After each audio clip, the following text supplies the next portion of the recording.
और हमने origin of life देख ली थी कि कैसे लाइफ ओरिजिनेट हुई है इस अर्थ पे। सो हमने कुछ थ्योरीज के बारे में पढ़ा था, बिग बैंग थ्योरी पढ़ा था, फिर हमने देखा था कि एक पॉइंट में कैसे एक्सपेंशन हुआ, फिर एक रेड हॉट जो मोल्टन मास था उसके अंदर कुछ गैसेस प्रेजेंट थी, और फिर हमने डिफरेंट जो थ्योरीज है, theory of spontaneous generation, theory of special creation, theory of biogenesis, A biogenesis, सबके बारे में बात करी।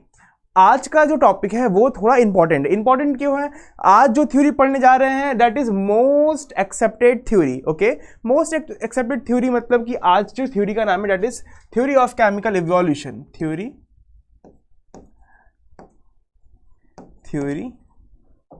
Of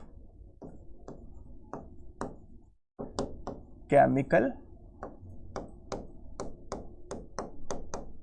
theory of chemical evolution. Theory of chemical evolution मतलब इसमें केमिकल्स की बातें हुई हैं और it is most accepted theory. कौन दिया था इसको? तो इट इज गिवन बाय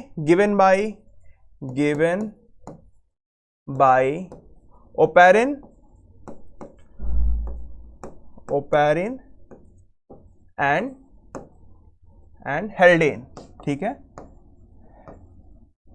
हेल्डेन। ठीक है, कब दिया था? तो अराउंड 1908 में इसकी थ्योरी प्रपोज की गई थी।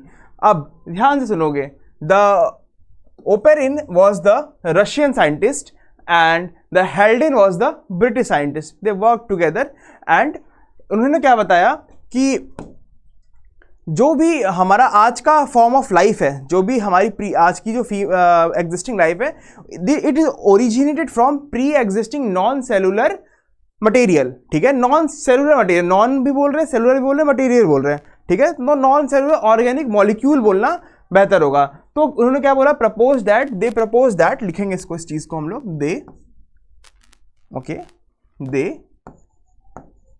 प्रपोज दैट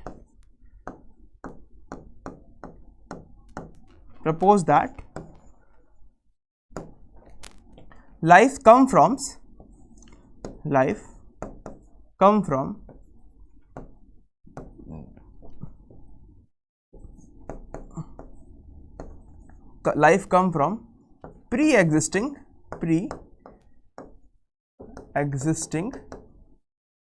non-cellular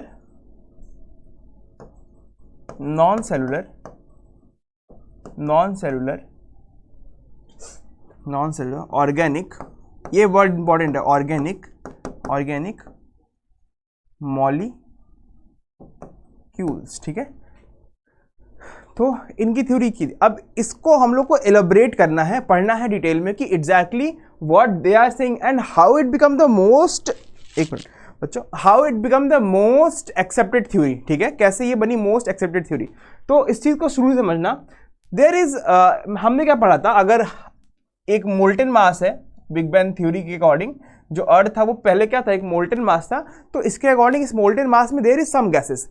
कौन सी गैसेस थी वो? दैट इज CH4, ठीक है, अमोनिया, NH3 और एक और था that is CO2 and then H2O, CO2 और H2O। तो ये सारी गैसेस प्रेजेंट है किसमें? उस मोल्टन मास में प्रेजेंट है। अब कैसे इन्हीं गैसेस से इवोल्यूशन स्टार्ट हुआ, इस चीज को हम लोगों को समझना है। ओके, तो लिसन वेरी केयरफुली। तो फर्स्ट देखोगे formation of simple organic molecule. कैसे बच्चों सिंपल ऑर्गेनिक मॉलिक्यूल फॉर्म हुए? तो can we write here, heading is our sub heading, like heading तो हमारा केमिकल इवोल्यूशन है, तो ये सब हेडिंग है। इसके अंदर फॉर्मेशन, ये पहला प्रोसेस है, ये we are going through step by step. तो ये फर्स्ट स्टेप है जो हम करने जा रहे हैं, फॉर्मेशन ऑफ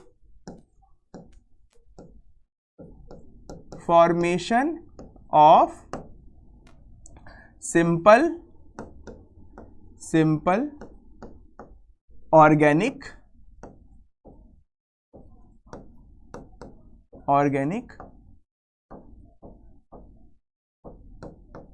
मॉलिक्यूल। सीखोगे इस चीज को कि कैसे सिंपल ऑर्गेनिक का मतलब क्या हो रहा है।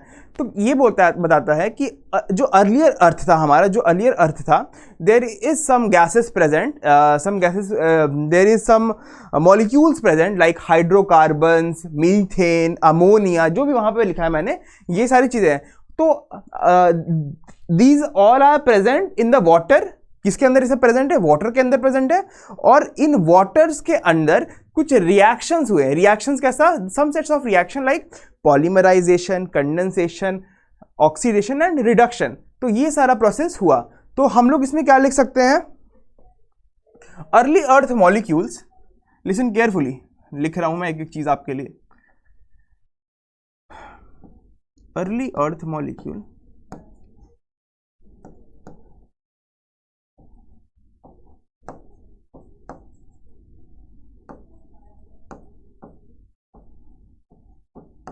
early earth molecules like hydrocarbon,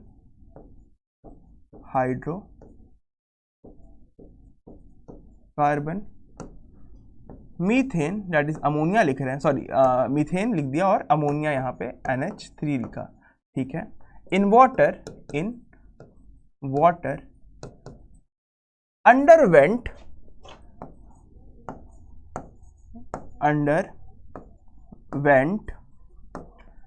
a sets of reaction, some set of reaction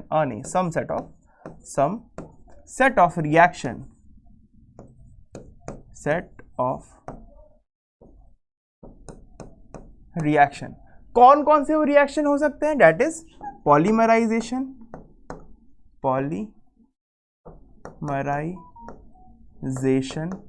ठीक है, फिर ऑक्सीडेशन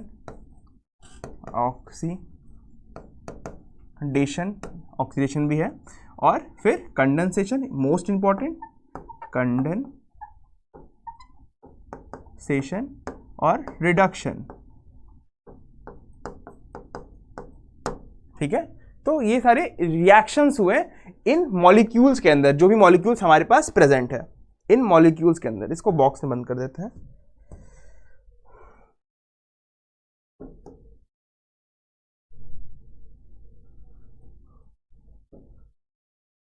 इन मॉलिक्यूल्स के अंदर।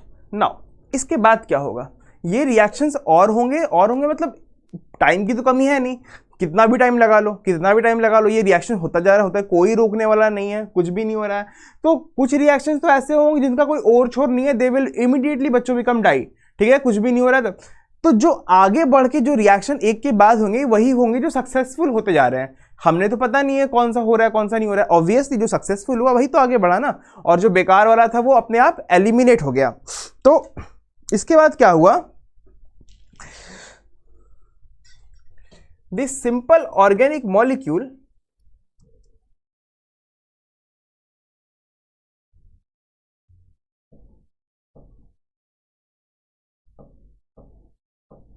ठीक है,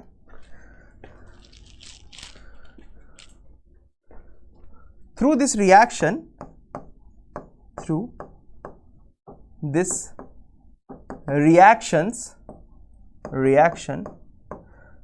some simple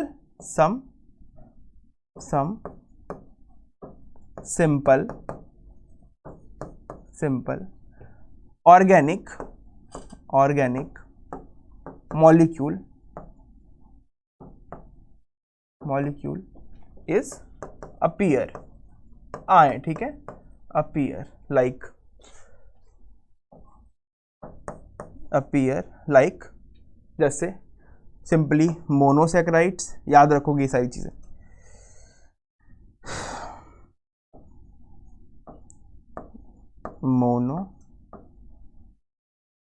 मोनोसैकेराइड, ठीक है, फिर अमीनो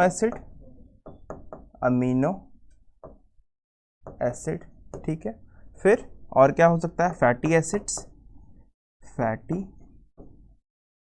एसिड, प्यूरिन भी बनेगा बच्चों, डेट इज प्यूरिन, ओके, और प्यूरिन मतलब उसके बाद पिरामिडीन आएगा, ऑब्वियसली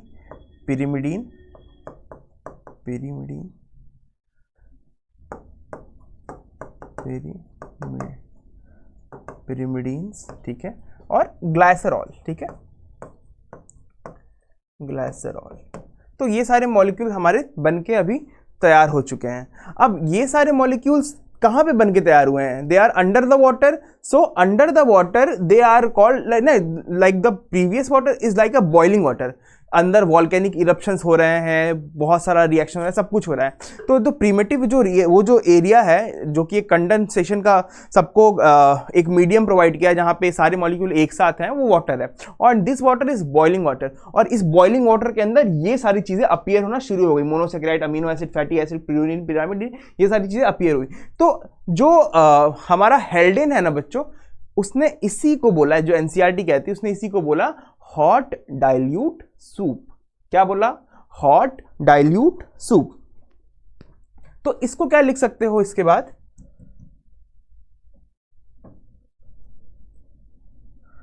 इसको क्या लिख सकते हो? इसको लिख सकते हो all these simple organic molecule are accumulated in कहां पे? सी में। तो क्या लिख सकते हैं? बॉटम ऑफ द सी। ठीक है, बॉटम ऑफ द सी। ठीक है, सी समंदर। और हेल्डेन ने इसी को क्या बोला बच्चों? हेल्डेन ने इसी के क्या बोला? एक मिनट, इसको थोड़ा सा ऊपर कर देते हैं।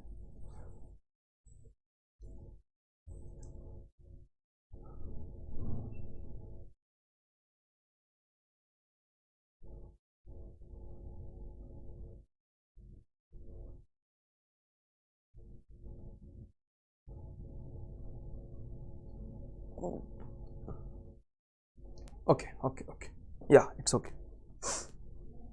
ठीक है, और क्या हेल्डेन ने इसी को क्या बोला? कलर चेंज कर दे रहे हैं, that is हेल्डेन said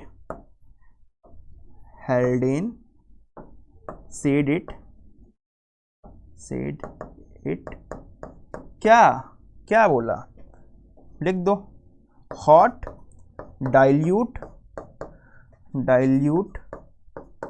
dilute soup. ठीक है, सूप, हॉट डाइल्यूट सूप, इसी को हेल्डेन ने बोला, जो कि एनसीईआरटी बोलती है। इतना समझ में आया? इसका स्क्रीनशॉट लोगे जल्दी से, और फिर हम लोग आगे बढ़ेंगे। ओके, नाउ अभी क्या पढ़ा था? Formation of simple organic molecule. इसको भी बॉक्स बना दे रहे हैं यहाँ पे, ये भी इंपॉर्टेंट है। ओके,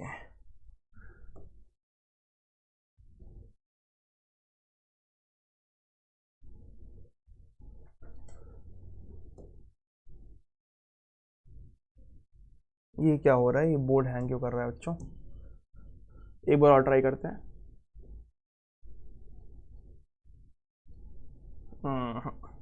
ठीक है, समझ में आ रहा है कि ये हेडिंग है, अंडरलाइन कर दे रहे हैं इसको।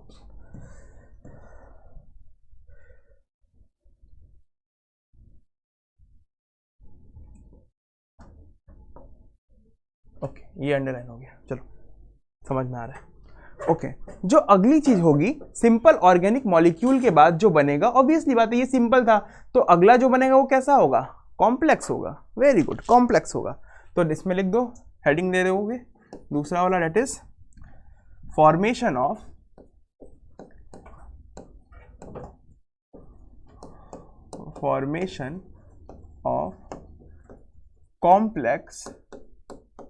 कॉम्प्लेक्स ऑर्गेनिक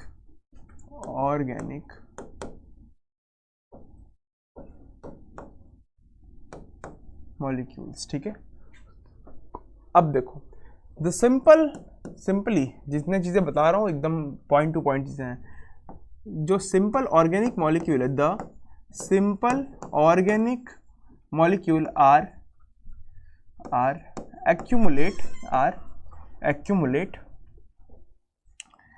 accumulate होगा, accumulate एंड फॉर्म। क्या फॉर्म करेगा?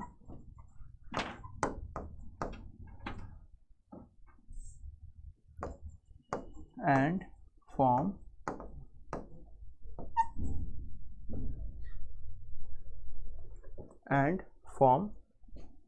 Complex organic organic molecule, complex organic molecule. अब ये कॉम्प्लेक्स ऑर्गेनिक मॉलिक्यूल कैसा होगा, डेट इज वहां पे मोनोसेकेराइड था तो यहाँ पे क्या हो जाएगा, polysaccharide. Very good very good, यहाँ पे लिख देंगे डेट इज पॉलीसेकेराइड, ठीक है। वहां पे अमीनो एसिड था तो यहाँ पे क्या बन जाएगा, अमीनो एसिड से प्रोटीन, सिंपल। यहाँ पे क्या बना दिया, यहाँ पे बना दिया प्रोटीन, ठीक है। और क्या बना सकते हैं, यहाँ पे और क्या बना सकते हैं, वहाँ पे फैटी एसिड था तो यहाँ पे सिंपल हम लोग फैट लिख सकते हैं, ठीक है।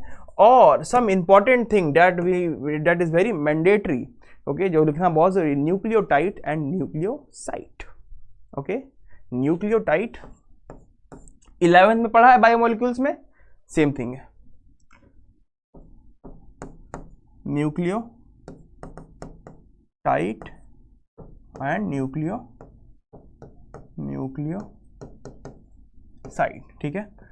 जब इतनी चीजें हो गई तो एक बार नजर घुमाओगे किसके ऊपर, प्रोटीन के ऊपर। किसके ऊपर, प्रोटीन के ऊपर। You know that protein is a enzyme, not all proteins are enzyme but some proteins are enzyme, okay, ये तो वेरी क्लियर है। यहाँ पे तुम्हें पता है कि और एंजाइम क्या करता है, एंजाइम रेट ऑफ रिएक्शन को फास्ट कर देता है। जो रिएक्शन होने में 10 साल लगता है उसको रिएक्शन होने में, मान लो एंजाइम डाला तो आधे घंटे में हो गया, आधा घंटा तो फिर भी बहुत ज़्यादा बोल रहे हैं। तो जो रिएक्शंस हो रहे थे अब तक बहुत बहुत जल्दी अब होने लगा, क्योंकि यहाँ पे अब प्रोटीन प्रेजेंट है, ठीक है। और ये प्रोटीन बच्चों डायरेक्ट प्रोटीन बोलना ठीक नहीं होगा, डेट इज कॉल्ड प्रोटोप्रोटीन, ठीक है। तो प्रिमिटिव जो होगा डेट इज प्रोटोप्रोटीन, एंड उस प्रोटोप्रोटीन से फिर क्या बन जाएगा, उस प्रोटोप्रोटीन से बन जाएगा प्रोटीन। तो हम लोग क्या लिख सकते हैं, प्रोटीन के बारे में कुछ लिखते हैं। तो polymerisation of amino acid, polymerisation of amino acids, amino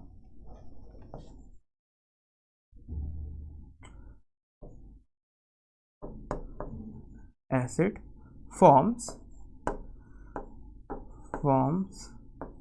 प्रोटोप्रोटीन, ठीक है, प्रोटोप्रोटीन। और इस प्रोटोप्रोटीन किस में कन्वर्ट हो जाएगा, सिंपली प्रोटीन में कन्वर्ट हो जाएगा। ये सिंपली प्रोटीन में कन्वर्ट हो जाएगा, ठीक है। अब यहाँ पे लिख सकते हो कि प्रोटीन वर्क एज एंजाइम, वहाँ पे जो प्रोटीन होगा डेट इज वो किस तरह वर्क कर लेगा, वो एज अ एंजाइम वर्क कर लेगा। तो उसको लिखने की जरूरत नहीं, डेट इज अंडरस्टूड। नाउ हमारे पास पॉलीसेकेराइड है, प्रोटीन है, फैट है, न्यूक्लियोटाइड और न्यूक्लियोसाइड है। क्या अब हम इससे न्यूक्लिक एसिड बना सकते हैं, बिल्कुल बना सकते हैं, अभी बनाते हैं, देखो कैसे बनाते हैं इसमें हम लोग। तो हम लोग की तीसरी हेडिंग क्या होगी, तीसरी हेडिंग क्या होगी इसमें, formation of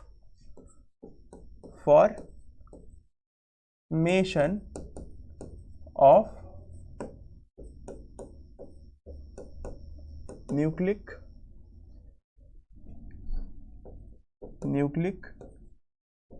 acid, formation of nucleic acid, ठीक है। Nucleic acid simply that is RNA and DNA. तो तुम लोग को पता है कि आरएनए और डीएनए में पहले क्या कौन आया था, ऑब्वियसली सबसे पहले आरएनए आया था, the first genetic material is the RNA. उसके बाद क्या आया था, उसके बाद आया था डीएनए। तो क्या लिख सकते हैं हम लोग इसमें,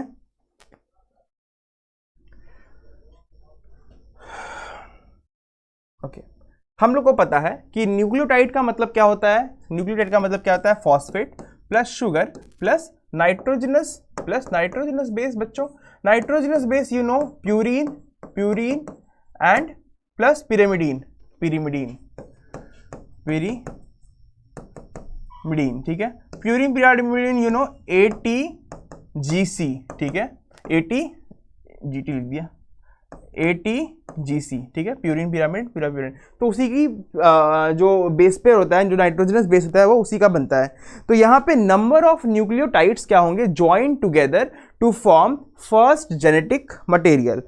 नंबर ऑफ, यहाँ पे क्या लिख सकते हो, नंबर ऑफ न्यूक्लियोटाइड्स, हमारे पास न्यूक्लियोटाइड्स हैं तो यहाँ पे लिखोगे number of nucleotides,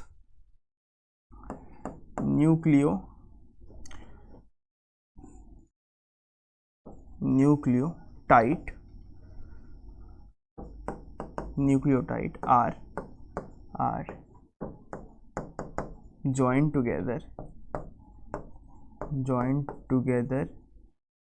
together to form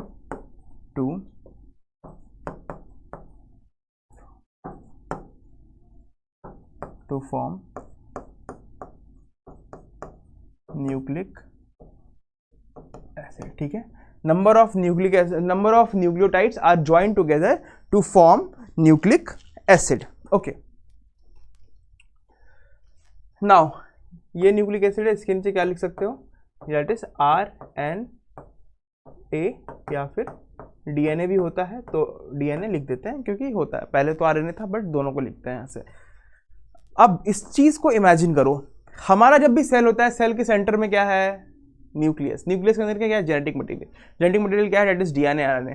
तो जब यहाँ पे सपोज करो कि एक सेंटर पे इसके अंदर आ गया जेनेटिक मटेरियल आ गया, और any how this genetic material adopt some ability acquire some ability to self replicating, मतलब ये इट इज अ की फीचर। ये क्या है, की फीचर है कि ये जो जेनेटिक मटेरियल आया इसके पास एक फीचर है, कैसा फीचर है, सेल्फ रेप्लिकेशन का, अपने आप में डिवाइड कर सकता है मतलब अपने नंबर को बढ़ा सकता है। तो क्या लिख सकते हैं, nucleic acid acquire character of self replication, acquired self nucleic acid लिखो यहां पे,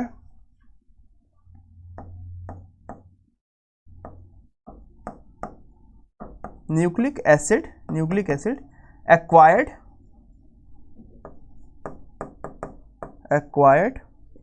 सेल्फ रेप्लिकेशन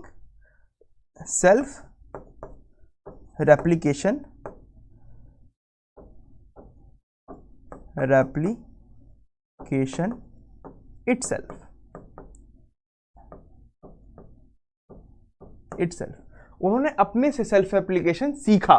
ठीक है, सीखा मतलब कैसे भी ये सेल्फ रेप्लिकेशन उनके में आया, और जब सेल्फ रेप्लिकेशन आ गया, तुम लोगों को पता है एक मॉलिक्यूल दूसरे मॉलिक्यूल को हमेशा अट्रैक्ट करता है, तो ये जो न्यूक्लिक एसिड होगा अगल बगल के कुछ ऑर्गेनिक और इनऑर्गेनिक मॉलिक्यूल्स को क्या करेगा, अट्रैक्ट करेगा, और कुछ प्रिमिटिव सा सेल बन जाएगा। ऐसा कुछ पर्टिकुलर प्रॉपर सेल तो स्टार्टिंग में बनना मुश्किल है, तो प्रिमिटिव सा कुछ भी स्ट्रक्चर बन गया है बस, that any how can survive. Okay, any how can survive मतलब प्रॉपर कुछ भी नहीं है बट कुछ तो है जो जीवित रह पा रहा है। ओके, इसी को समझने की कोशिश करो।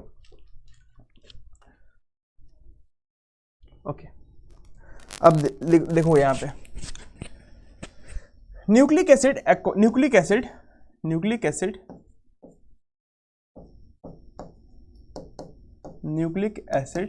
ने क्या किया, nucleic acid aggregate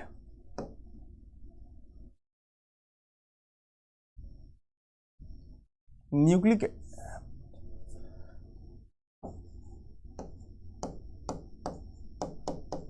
acid aggregate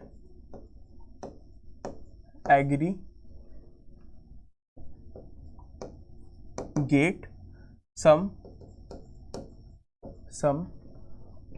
or inorganic and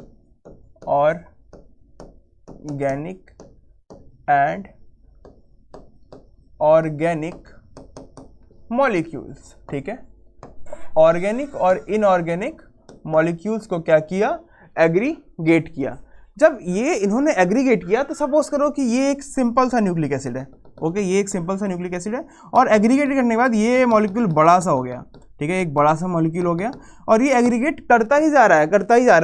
तो एक टाइम बच्चों क्या हुआ कि इसका साइज बहुत बड़ा हो गया, और जब साइज बहुत बड़ा हो गया तो ये फिर दो पार्ट में डिवाइड हो गया। पूरा सर्कल बनाना तो सही नहीं होगा, तो डॉटेड से इसको शो करेंगे हम लोग। ठीक है, और कुछ इस प्रकार का था हमारा पहला सेल। ठीक है, तो यहाँ पे हमने पहला सेल अपना बना लिया है, जिसको हमने सिंपल लैंग्वेज में क्या बोला, हमने इसको सिंपल लैंग्वेज में बोला प्रोटोबायंट्स। क्या बोला, प्रोटोबायंट्स। प्रोटोबायंट्स नहीं बोल सकते हो तो प्रोसेल भी बोल दो, दोनों टर्म्स बोलने के लिए है। तो इसके लिए हमारी हेडिंग क्या हो जाएगी, फॉर्मेशन ऑफ व्हाट,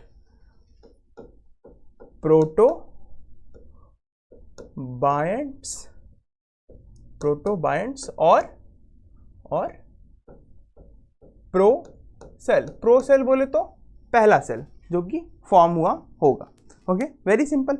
अब इस पहले सेल को सरवाइव करना है, तो जब सेल बन रहा है तो ये सेल भी नहीं है प्रॉपर, इसको एक स्ट्रक्चर है that is non cellular, that is called क्या लिखा है यहाँ पे, प्रोटोबायंट्स। ओके, अब इस protobionts have tendency for the chemo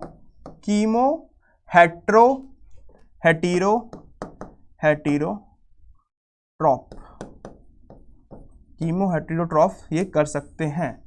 heterotroph मतलब ऑब्वियसली बात है कि दूसरे पे डिपेंड रहेंगे, क्लियर है। कीमो मतलब केमिकल्स, तो ये केमिकल्स पे डिपेंड रहेंगे। और वो केमिकल कैसे होंगे, वो केमिकल्स इन्हीं के जो दूसरे ऑर्गेनिक मॉलिक्यूल होंगे बच्चों, वो होंगे। ठीक है, तो अगल बगल जो ऑर्गेनिक मॉलिक्यूल बचा है ये उन्हें खाना शुरू कर देंगे। ठीक है, तो क्या कर सकते हो, ये दे यूज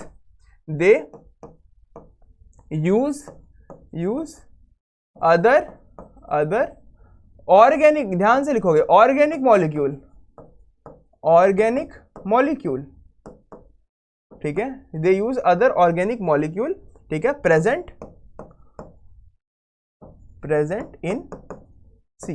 ठीक है, जो उसके सी में प्रेजेंट होगा। अब एक टाइम बाद क्या होगा कि ये ऑर्गेनिक मॉलिक्यूल्स भी खत्म हो जाएंगे। ऑब्वियसली बात है, किसी चीज़ का यूटिलाइजेशन होगा तो एक ना एक दिन तो उसको खत्म होना ही है, और मास यूटिलाइजेशन हो रहा है। इतने सारे कीमोहेटेरोट्रॉप्स बने होंगे जो कि इस ऑर्गेनिक मॉलिक्यूल्स को खाए जा रहे हैं। तो ये ऑर्गेनिक मॉलिक्यूल क्या हो गया, पूरी तरह से खत्म हो गया।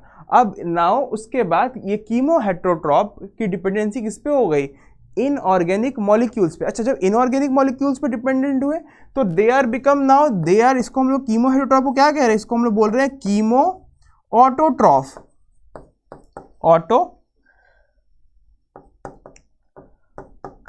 Chemo autotroph. अब इस चीज को ध्यान से सुनोगे, ऑटोट्रॉफ दो टाइप के, एक फोटो एक कीमो। फोटो बोले तो जो लाइट का यूज करके अपना खाना बनाते हैं, कीमो बोले तो जो केमिकल्स का यूज करके खाना बनाते हैं। यहाँ पे ऑर्गेनिक मॉलिक्यूल को पूरी तरह से खत्म कर दिया तो क्या बचा, इनऑर्गेनिक मॉलिक्यूल बचा।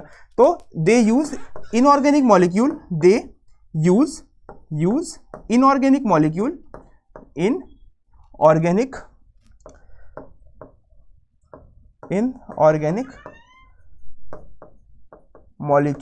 ठीक है, फॉर ऑक्सीडेशन।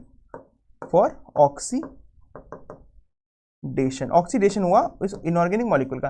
कैसे हुआ, इधर देखोगे, अभी ये है CO2, ठीक है, और ये क्या बना देगा, C6H12O6, ठीक है, और यहाँ पे इसका ऑक्सीडेशन हो रहा है। किसका ऑक्सीडेशन हो रहा है, तो इनऑर्गेनिक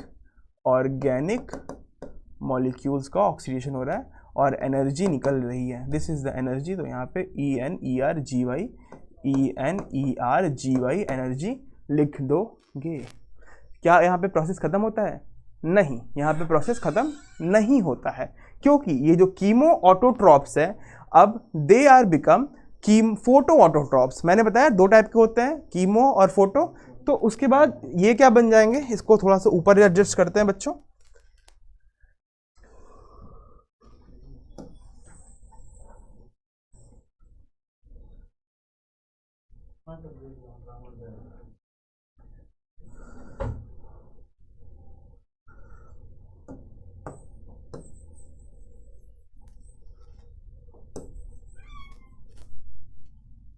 ओके, फिर ये किस में कन्वर्ट होगा, इसमें लिखोगे कि फोटो ऑटोट्रॉप लिखना था, मैं लिखते हैं यहाँ पे फोटो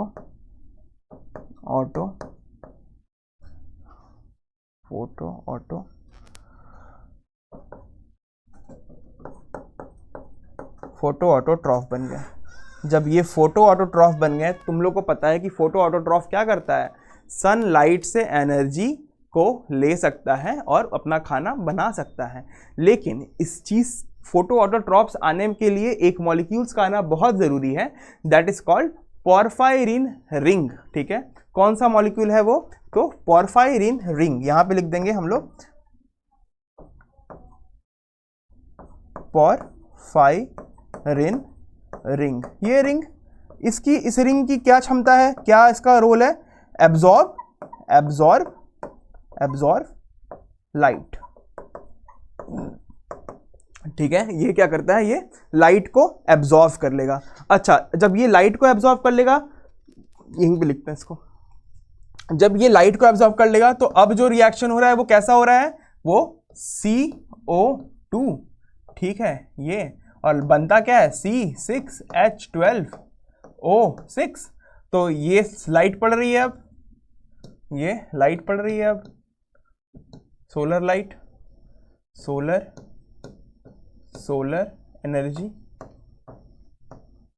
एनर्जी, और यहां से क्या निकल रहा है, रिलीज हो रहा है, क्या रिलीज हो रहा है, ऑक्सीजन रिलीज हो रहा है। और धीरे धीरे ऐसे ही जो हमारा इन्वायरमेंट हुआ वो क्या हुआ, वो ऑक्सीडेशन रिच हुआ। ठीक है, सॉरी ऑक्सीडेशन नहीं रिच, दैट ऑक्सीजन रिच हुआ। ठीक है, और उस टाइम का जो अर्लियर इन्वायरमेंट था that is reducing environment because there is no oxygen, but slowly this process is happen over million of years and whole पूरे जो अर्थ है उस पर ऑक्सीजन ही ऑक्सीजन हो गया। ठीक है, और जब ये हो गया तो जब माहौल पूरा ऑक्सीडाइजिंग हो गया, उसके बाद ओरिजिन ऑफ न्यू लाइफ रुक गई। ओरिजिन ऑफ कोई अब इस तरह का कोई दोबारा प्रोसेस अब नहीं होगा कि कहीं और पे ये दोबारा प्रोसेस हो रहा है, इस चीज को समझो। ओरिजिन ऑफ न्यू लाइफ रुक गई, मतलब अब बच्चों इसी में इवोल्यूशन होगा, इसी के सेल्स दूसरे अपने बिहेवियर के अकॉर्डिंग, अपने हैबिटेट्स के अकॉर्डिंग अपने आप को अडाप्ट करेंगे और इन्हीं में अब चेंजेस हम लोग को देखने को मिलेगा। तो यहाँ पे हमने फर्स्ट लाइफ सेल बना दिया that are able for the photosynthesis, and वो अपना फोटोसिंथेसिस करके अपनी एनर्जी को अपने एनर्जी को यूटिलाइज करेंगे। So I hope this whole class is very helpful to you. एक बार समअप करें, क्या बच्चों, हमने पूरा प्रोसेस पढ़ लिया है। ओके, हमने पूरा प्रोसेस, ऑलमोस्ट पूरा प्रोसेस पढ़ लिया है। हम लोग समझ रहे हैं theory of chemical evolution, why it is most accepted theory.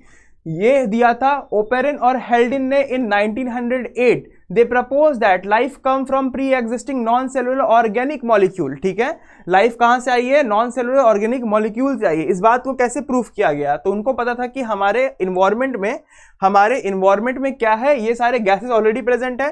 तो इन्होंने बोला जो सिंपल ऑर्गेनिक मॉलिक्यूल है, सिंपल ऑर्गेनिक मॉलिक्यूल का मतलब that is hydrogen, methane, ammonia and the water. ठीक है, underwent some set of reactions. कैसे रिएक्शंस होंगे, that is polymerization, oxidation, condensation and reduction. उससे क्या हुआ, through this reaction some simple organic molecule is appear. ठीक है, लाइक कौन कौन से अपीयर हुए, amino acid, polysaccharide, fatty acid, purine, pyrimidine और glycerol.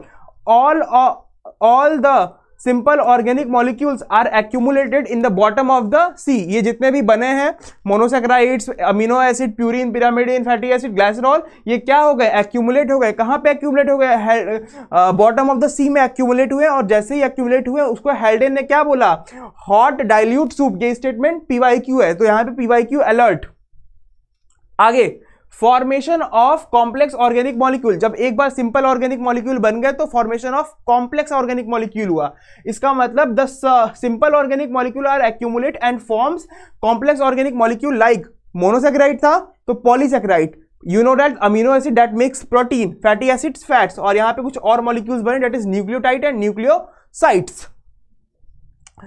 So polymerisation of amino acid that makes protein, protein is the key. यहां पे protein बहुत इंपॉर्टेंट है, protein that can work as an enzyme. So ये rate of reaction को भी बच्चों enhance करेगा। हाँ, और ये जो पॉलीमराइजेशन ऑफ अमीनो एसिड हुए हैं, इन्होंने डायरेक्ट प्रोटीन बनाया क्या, नहीं बच्चों, इन्होंने डायरेक्ट प्रोटीन नहीं बनाया। इन्होंने सबसे पहले बनाया प्रोटोप्रोटीन, प्रोटोप्रोटीन बनाया, और उसके बाद उस प्रोटोप्रोटीन से क्या बन गया, प्रोटीन बन गया। ओके, उसके बाद formation of nucleic acid, third वाला, वो सेकंड था, ये थर्ड है। न्यूक्लिक एसिड मतलब phosphorus, sugar plus nitrogenous base. Nitrogenous base बोले तो प्यूरिन प्लस पिरामिडिन, ATGC। तो number of nucleotides are joined together to form nucleic acid. तो कई सारे न्यूक्लियोटाइड्स आपस में ज्वाइंट हुए to form what, nucleic acid. Nucleic acid मतलब सिंपली DNA और RNA। तो जब DNA और RNA बन गए तो nucleic acid acquired a self replicating feature, इन्होंने, अब ये बहुत इंपॉर्टेंट चीज है कि जब न्यूक्लिक एसिड बन गया तो उन्होंने न्यूक्लिक एसिड बनने के साथ ही एक फीचर अपने अंदर एक्वायर किया। वो फीचर क्या है? वो फीचर है दैट इज सेल्फ रेप्लिकेशन का। ओके, जब सेल्फ रेप्लिकेशन का फीचर हो रहा है तो उसके बाद नंबर इंक्रीज हो रहे हैं। नंबर इंक्रीज मतलब दे कैन डिवाइड।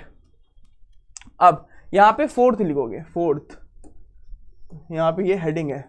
अब देखो, formation of protobionts and procell. जो हमने न्यूक्लिक एसिड बनाया था बच्चों, that nucleic acid aggregates and aggregate some inorganic and organic molecule. वो जो न्यूक्लिक एसिड, एक जो न्यूक्लिक एसिड बना है दैट इज, वो एक्वायर करेगा क्या? कुछ ऑर्गेनिक और कुछ इनऑर्गेनिक मॉलिक्यूल्स को, और उससे फिर एक रफ सा, एक रिजिड सा स्ट्रक्चर बनेगा जो कैसा होगा? वो कीमो हेटेरोट्रॉप को, यहां पे एक रिजिड स्ट्रक्चर बना देते हैं छोटा सा,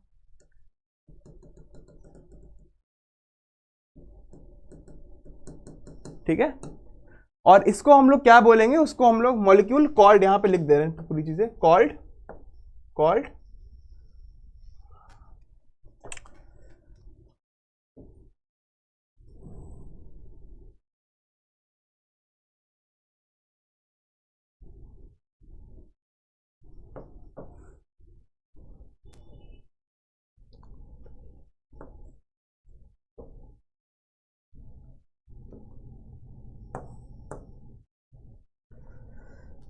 ओके, कॉल्ड प्रोटोबायंट्स, और क्या बोल सकते हैं इसको? प्रोसेल। ये प्रोसेल कैसा है? ये प्रोसेल कीमो हेटेरोट्रॉप का नेचर है। कीमो हेटेरोट्रॉप मतलब जो दूसरे का खाना लेते हैं, दूसरे में कौन आ रहे हैं? वो केमिकल्स आ रहे हैं। तो केमिकल्स अभी कैसे हैं? तो केमिकल्स अभी ऑर्गेनिक मॉलिक्यूल्स हैं जो कि प्रेजेंट है सी में, उसी को यूज किया जा रहा है। बट जब वो सारे ऑर्गेनिक मॉलिक्यूल खत्म हो गए तो किस पे डिपेंडेंसी होगी? फिर इनऑर्गेनिक मॉलिक्यूल पे। तब तक this chemo autotrophs is converted into chemo autotrophs. This chemo autotroph uses inorganic molecules for the oxidation. यहाँ पे ऑक्सीडेशन हो रहा है, इससे एनर्जी बन रहा है, प्रॉपर एनर्जी बन रहा है। बट एक टाइम के बाद दिस कीमो ऑटोट्रॉप्स से कन्वर्टेड इनटू फोटो ऑटोट्रॉप्स। जब इनऑर्गेनिक मॉलिक्यूल्स भी खत्म हो गए होंगे उसके बाद दैट पोरफायरिन रिंग बन रहा है जो कि यूटिलाइज कर सकता है क्या? वो यूटिलाइज कर सकता है लाइट को, और उससे वो एनर्जी, यहाँ पे जो हम लोग बना रहे हैं CO2 plus water, CO2 plus water तो प्रेजेंट ही है, वाटर दैट मेक्स C6H12O6, और यहाँ से एनर्जी और O2 रिलीज हो रहा है। और धीरे धीरे हमारा जो पूरा इन्वायरमेंट है वो कैसा हो गया? वो ऑक्सीडाइजिंग नेचर का हो गया।